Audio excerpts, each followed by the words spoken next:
بسم الله الرحمن الرحیم. سلام و عرض ادب. نمایشگاه ترکیه خصوصیات خاصی داره که از تمام دنیا آمدن، هم شرکت کردن هم بازدید کننده داره و تونسته برای ما و بقیه شرکت کنندگان یه مارکت بسیار خوبی باشه و تونستیم در نمایشگاه مشتری خاصی را جذب کنیم.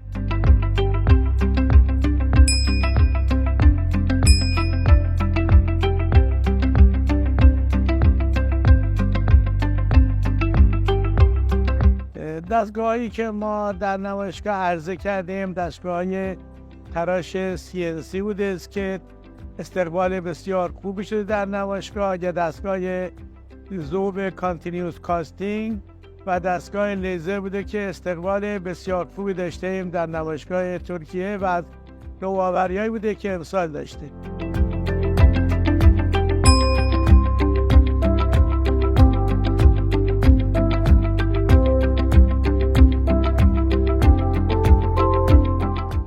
خدمت شما عرض کنم که عشق و علاقه بوده به نسبت به شغلی که داشتیم و اون روش کاری بوده که ما همیشه کیفیت کار را سلوه کارمون قرار داده و الحمدلله تونستیم که با این روشی که ادامه میدادیم جایگاه خاصی در کشور خودمون یا خارج از کشور داشته باشیم.